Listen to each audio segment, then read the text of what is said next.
আসসালামু আলাইকুম সবাইকে। আগামীকালকে ১০ই ডিসেম্বর। তো আগামীকালকে ২ টা গুরুত্বপূর্ণ ঘটনা ঘটার কথা কোর্ট থেকে। একটা হচ্ছে কোর্ট আরেকটা হচ্ছে নির্বাচন কমিশন থেকে আরকি, নির্বাচন ভবন থেকে। তো কোর্ট থেকে যেটা করার কথা সেটা হচ্ছে যে আপনার ওই যে বাংলাদেশের যে কংগ্রেস পার্টি মানে পার্টি যারা আছে তারা আপনার একটা রিট করছিল হাইকোর্টে আপনার নির্বাচন না হওয়ার জন্য। ফেব্রুয়ারি মাসে নির্বাচন না হওয়ার জন্য। তো ওই রিটটার কালকে শুনানি হবে, হাইকোর্টের রিট, হ্যাঁ? নির্বাচন হবে কি হবে না। আর দ্বিতীয়টা হচ্ছে আপনার তফসিল ঘোষণা করার দিন কালকে একটা সম্ভাব্য ডেট ছিল আগামীকালকে। যদি আগামীকালকে নাও হয়, তারপরের দিন আপনার অবশ্যই তফসিল ঘোষণা করতে পারে। এরকমই নিউজ আছে আর কি মিডিয়াতে। তো এখন আপনার বর্তমান সরকারের অন্তর্বর্তীকালীন সরকার যে প্রেস সচিব আছে শফিকুল আলম সাহেব বলছে যে যে কোনো মূল্যে নির্বাচন হবে, যে কোনো মূল্যে নির্বাচন হবে। তো দেশের আমি বললাম একটা অংশ চাচ্ছে নির্বাচন হোক আর একটা অংশ চাচ্ছে নির্বাচন না হোক। তো আমি আজকে থেকে আরও যখন ইউনূস সাহেব লন্ডন গেছিল তখন তারপরে আসার আগে একটা পারসেপশন দিয়েছিলাম যে নির্বাচন হবেই ফেব্রুয়ারি মাসে। আমি এই কথাটা কেন বলছিলাম এটা একটু বলি আজকে যে রিজনটা খুব সিলি হইতে পারে বাট আমার কাছে খুব অথেন্টিক মনে হয়েছে এবং খুব ভ্যালুয়েবল মনে হয়েছে, কারণ ইউনূস সাহেব কথা দিলে কথা রাখবে, হ্যাঁ এটাই হচ্ছে কথা, উনি বিশ্বের কাছে কথা দিয়ে আসছিল তখন।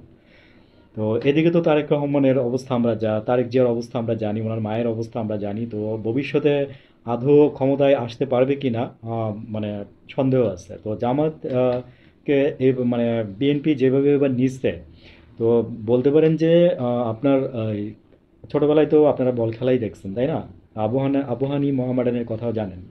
তো কি হইতো মানে তুমুল মানে আপনার হইতো আর কি খেলার মাঠে ফ্রিকশন। ফ্রিকশন বলতে আমি বলতে চাচ্ছি যে গোল দেওয়াকে নিয়ে ফ্রিকশন হইতো আর কি।